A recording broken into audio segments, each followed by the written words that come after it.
Hello and welcome to my overview of Ruthless Heavens Boundless Fate. This is going to be part one of a two-part series. In part one, we will have an overview of the game. Alex T has authorized me to show you the pretty much everything in the core book. There's just a little bit of sections that we'll skip due to some spoilery content, but pretty much be able to get a look at everything in here and get a good idea of what Ruthless Heavens is and the systems that it uses and how it would be to play it. And in the second part, which will be in a second video, I will be playing through the game's kind of introductory tutorial area known as the Forge, and so that the second video will purely be some gameplay to show you what it's like to play the game. Okay, so let's get started here. So what is Ruthless Heavens Boundless Fate? So on the cover it says that it's a science fantasy adventures across the Nolurian sector. And a quick note here that this is the beta version. So what you'll see today is not the completed version. The game will actually be launching into Kickstarter around the middle of this month, the middle of May. So you're going to see possibly some little mistakes here and there, typos and things like that, and a lot of the artwork is not finalized yet. So here's a look at the table of contents. You've got some different sections such as creating your Ascendant, the core rules, the Nolurian sector and how to explore it, locations of interest, antagonists and beasts, and treasure and gear. So getting started, I like that Alex has included some of his major influences here. And when I was first looking at the game, one thing that really interested me is the influence of Xianxia, which is kind of Eastern Chinese influenced kind of high fantasy. And if you've ever heard of or read some books such as Journey to the West or Outlaws of the Marsh, you might be familiar with the kind of themes and fantastical stories that it deals with. And those books really have a focus on combat and special abilities and powers. So they're very cool as an influence for an RPG, I think. And generally, with Ruthless Heavens, you have this kind of Eastern and Western kind of fusion style that's really nice. It also reminds me kind of like 80s and 90s anime, which I'm definitely a fan of. And of course lots of other influence as well from tabletop games, which I'm not very well versed in, but I'm sure a lot of those things will stand out to you guys that know that have a longer history in tabletop games. And for me personally, dark fantasy is really my all-around favorite genre, but once in a while I do like to emerge from the shadows and go into a little bit more colorful world. And I think the themes here in Ruthless Heavens are really kind of in a nice place. I like them, and I think it's going to be a really intriguing world to explore. And it's definitely a game that I will be playing on the channel when it is completed, when the Kickstarter is completed. So the game does, even though it is not a dark fantasy game, it does deal with some mature themes such as personal responsibility, magic versus technology, and the responsibility that comes with power. And your character is known as an Ascendant, and they actually are very powerful characters. So this is not the kind of character that you need to kill some rats or something to just simply be able to hold a dagger or whatever. Your Ascendant is the most powerful, or one of the most powerful beings on their home planet, on their homeland. And as such, there's a lot of cool things that you can do. For example, like identifying magic items, you can just do it yourself as soon as you get it. You don't need to do anything. You can use your power to do that. And the powers and skills that you have access to are quite powerful right off the bat. I believe that the majority or all of the characters have access to their ultimate skill from the beginning, but that's not to say it's going to be easy to use, but it gives you an example of the kind of power that you have as an Ascendant in this game. But that being said, there's still, it's only just the beginning, because there's a lot more danger that awaits. And one of the primary themes through the game is sort of this tension between a kind of spiritual power and cultivation and a technological power or engineering. And it's something that permeates throughout the game. And what the Ruthless Heavens itself actually is this sort of a kind of expanding consciousness that is a spiritual consciousness that expands across the universe, and when it interacts with planets that it has not touched before, it sends essence to the planet, and also in the process of the planet receiving essence, your character, like an Ascendant or other beings, can create aether, and in the process of creating aether, it attracts the attention of lots of other factions because they want to harvest this essence, and I believe the aether as well. And so it becomes a valuable resource. But the Ruthless Heavens itself is expanding in an attempt to create powerful beings like your Ascendant, like the character that you play. So it's a very interesting dynamic, and the Ruthless Heavens is also opposed to the technology and engineering, so that's kind of where your main conflict comes in. Alright, so the first thing that you're going to do is you're going to create an Ascendant, and one thing that you'll notice when you get into character creation in Ruthless Heavens is that there is a lot of variety, there's a lot of depth, there's a lot of sort of structure and hierarchy to creating characters. There's a lot of room for freedom and also customization. It's a very deep and granular system, and so very interesting there. And you have a lot of things that you can do to differentiate your character. And you're going to start out with your main attributes of strength, constitution, dexterity, intelligence, spirit, and presence. And you'll start with 72 points to distribute there. And when you have a certain level of points, that's going to give you a modifier. So if your strength skill, for example, is 14, and you make a roll, which is usually going to be a d20, let's say if you roll a 12, then you're going to get a +2 modifier there.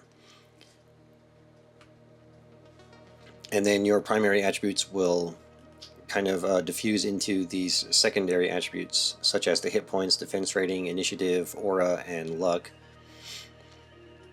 And then you also have your different saving throws: fortitude, reflex, and willpower. And also, I think depending on your attributes and also your chosen class, you can get some bonuses to these as well.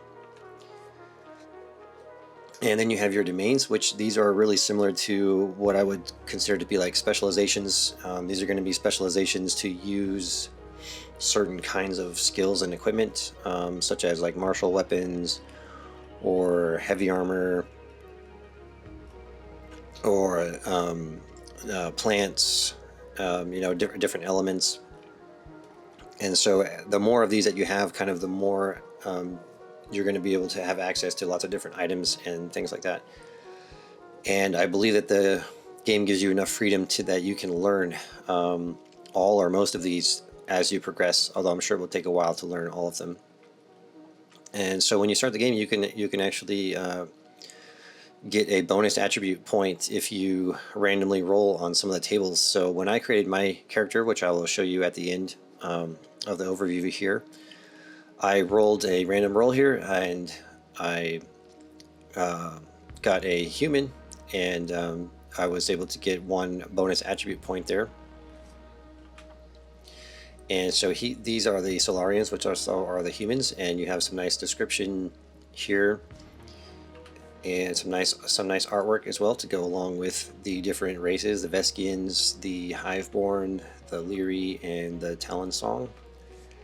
And then you can also choose a lineage for your character, and the lineage is kind of just another way to diversify your character, give them some unique things, and the lineage does have a direct effect on your character, because it's going to give you some bonuses and things that are going to increase as you go across your rank up path. You will unlock new things with each one.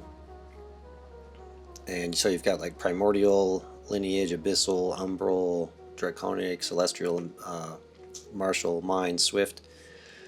And then you also have the soul and aura, and I'm not sure the full implications of this, but with soul, you can do some soul attacks like stun, daze, intimidate, knockout. And then also with the aura, you're able to do a spirit check on other creatures and characters, and you can determine their emotions, or I believe also their power level.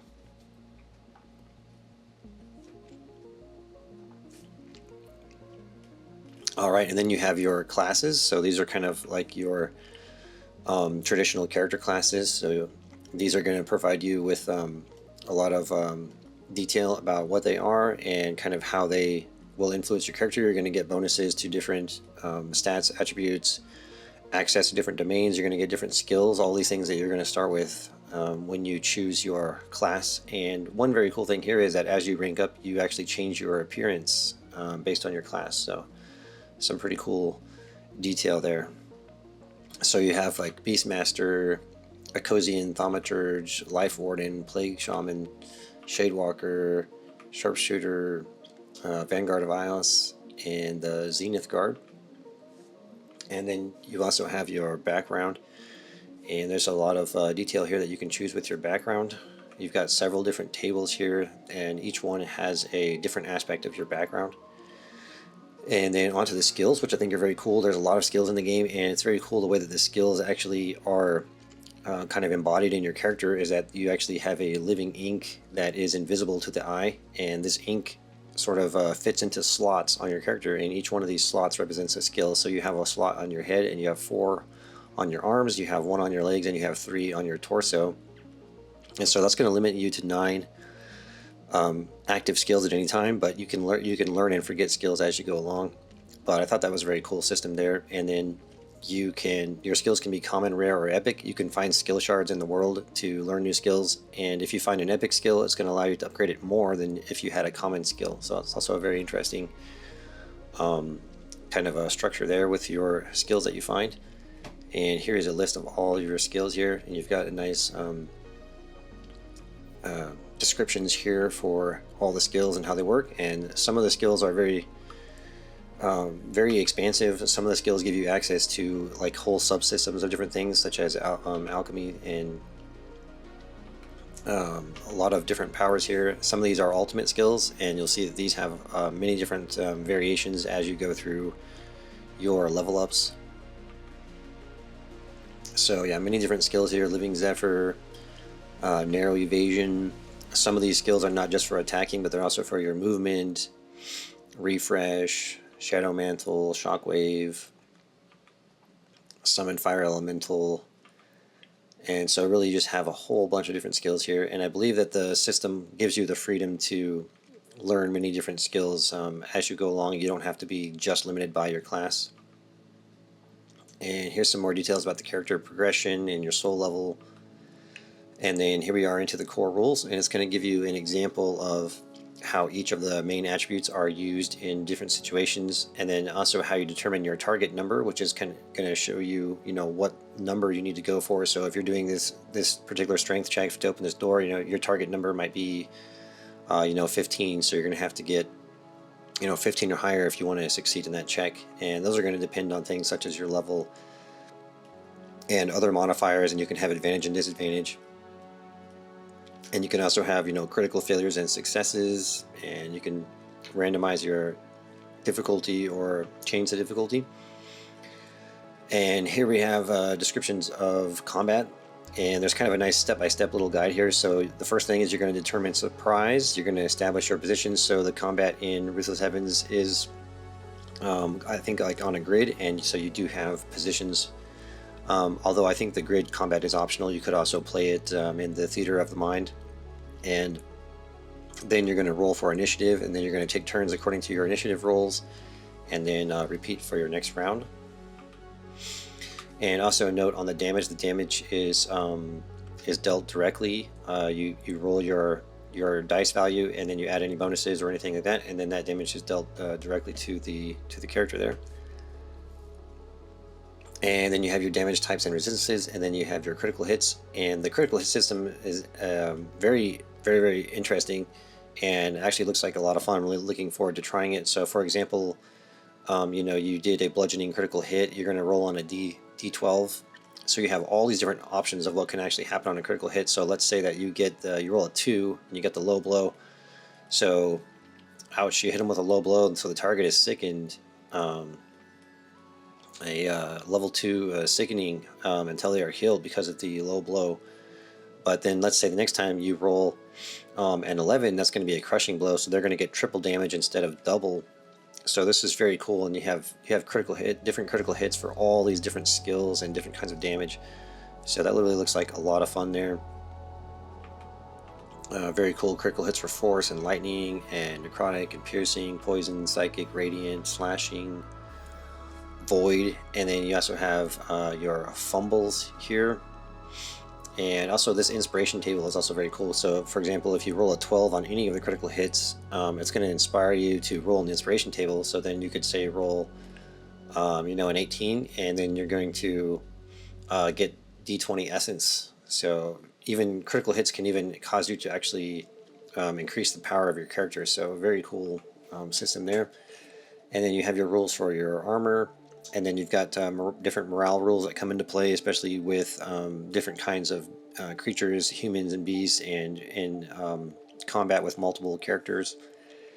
And you even have things like falling damage, and you can get temporary injuries, and you can also get permanent wounds. And with these, I think usually you would get one of these in place of actually dying. So it sounds like a bad thing to get, but your alternative is that maybe you're dead. So it wouldn't be too bad to get one of those in place of dying. And then you have your different conditions here: irradiated, paralyzed, concealed.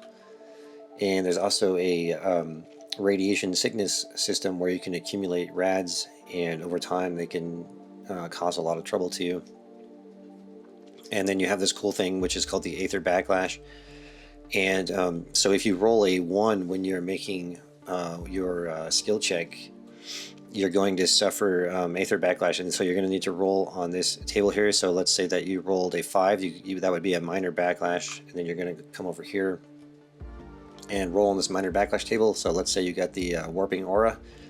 So objects in your vicinity occasionally bend or warp, so that could have some effect on what you're doing. And so you've got these large tables here with many different things that can happen. And then, as I said, some of the skills can actually grant you access to some subsystems like the alchemy here. You have this whole system here for collecting resources and brewing some potions and putting them together. And then you also have this blessing systems here, and that's going to give you some rewards for completing different missions that the Ruthless Heavens gives you. And then you have ways to determine strength when you're playing with a party, and you can also do some cooking and get benefits for that. Tracking, harvesting bees. There's definitely a very cool kind of like exploration kind of focus to the game as well, and all this different resource collecting, so you can get a lot of very different resources based on what kinds of creatures that you're fighting. So it really gives you a lot of depth and incentive to go out and explore and collect things and get different kinds of loot and put things together. And you got your explanation of your moving speed. And one interesting thing here is this punishment from the heavens. So at the start of every session, you need to see if you're going to get some heavenly wrath from the Ruthless Heavens, and they can do different things to you. And you get your explanations of usage die, and then also in the game using technology, because the Ruthless Heavens is opposed to technology. So if you willingly use technology to your benefit or something like that, then you actually are going to potentially suffer some wrath from the Ruthless Heavens. And you have rules for zero gravity, because again, there's going to be space, traveling through space. And then here you have a whole section on playing without a game master. So again, it's nice to see that it's friendly for solo play. And usually what you're going to find with all of Alex's games is that they have very good solo rules. And of course solo is how I plan to be playing the game, so you have a lot of nice tables here, oracles and encounters and different flavor things,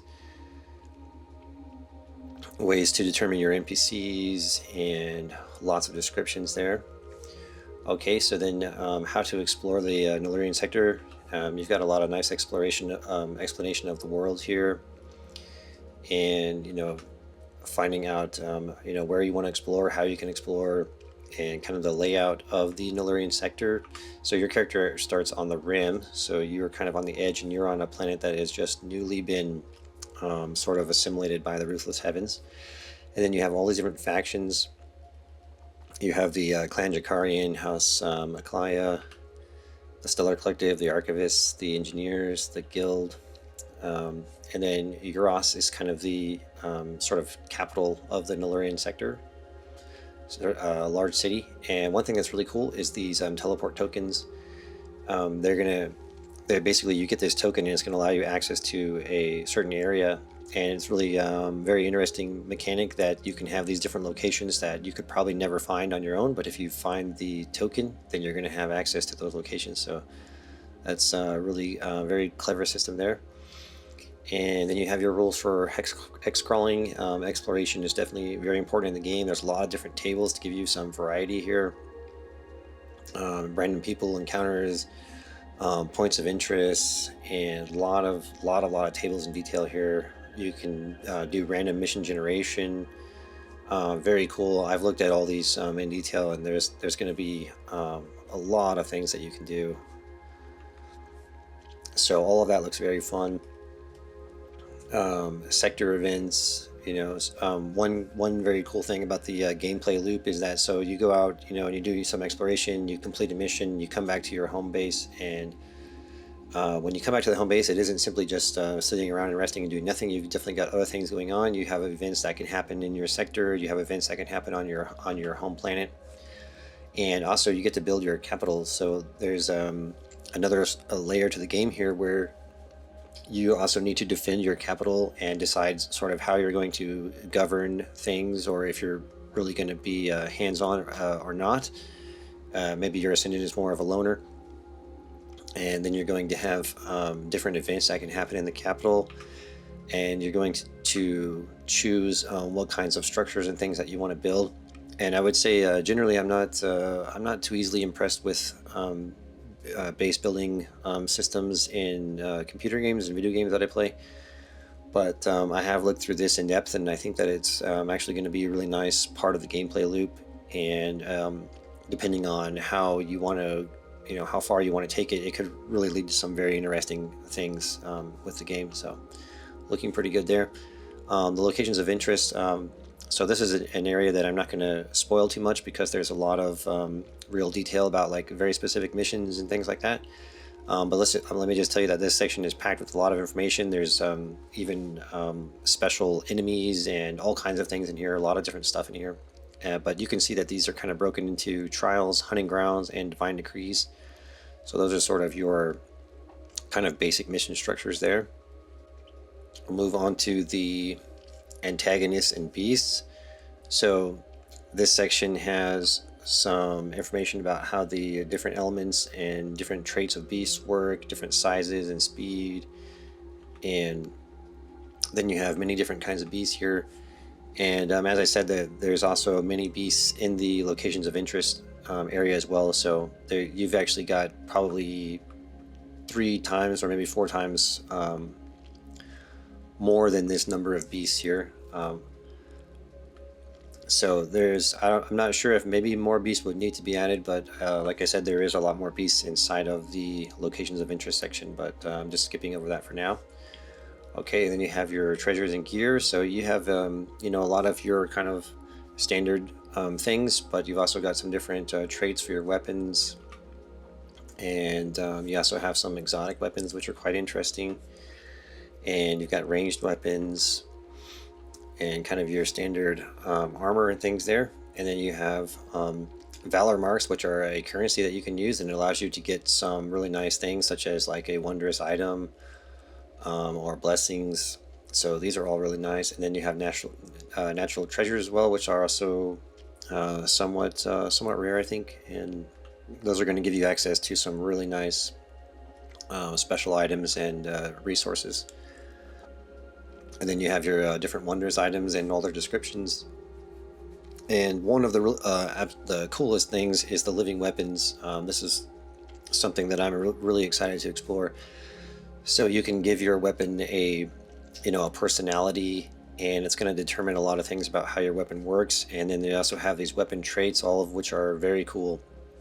And so it's going to allow players to have very personalized and customized and unique weapons, and also give a kind of a narrative importance as well to the weapon. So that's something that I'm really looking forward to using as well on my character, and developing the weapon along with your character. Okay, so that's going to conclude my overview of Ruthless Heavens Boundless Fate, and I hope you've enjoyed it. And again, this is a beta version, so if you guys have any questions or concerns, I'm sure Alex would be happy to know about that. And there's still time to improve and change anything that you guys might be concerned with. And now I'm going to show you my character that I have. Okay, so this is my character that I rolled. This is Zaid Xunsho, and Xunsho in Chinese means a beastmaster or beast tamer, wild animal tamer. And so the ancestry, class, and lineage, I rolled all of these randomly, and I got the human, and I got beastmaster, and I got the beastmaster class, and I got the primordial lineage, which is going to give me +1 constitution and +1 presence and +1 defense rating. And actually, if you roll these randomly, you can get a +1 attribute point for your attributes. But in the case of the Beastmaster, you have to forfeit those points to take your Beast Companion. So down here I have my Beast Companion, which is a Cinderwing worm, and his name is Zon. So you can see here my stats: 10 strength, 13 constitution, 12 dexterity, 12 intelligence, 14 spirit, 13 presence. And these are the stats that were recommended on the class page for the Beastmaster. So I started off with the recommended stats, and then those stats will make up my hit points. I have 14 hit points, my initiative, aura, defense rating, bonuses to my saving throws. And then down here I have my skills. I have the Bestial Cunning, I have Heal Companion, Empower Companion, Perennial Awareness. The Empower Companion is actually an ultimate ability. And then here, so I should also give a name for my capital, and then you can write down your structures that you built in your capital. And then I've got my gear that I have. You start off with a small amount of money, I think about 200 of these Miro crystals. And then this is a special bag that can actually, has kind of like a magical bag here, but you have to find those. And yeah, so that's my character there. I'm looking forward to playing him. It's going to be nice to have a beast companion. And yeah, so that's my character there. And so you'll be able to see Zaid in the part 2 when I play through the Forge, which is the kind of tutorial initiate area of Ruthless Heavens. So I hope you've enjoyed this overview. Thank you for watching.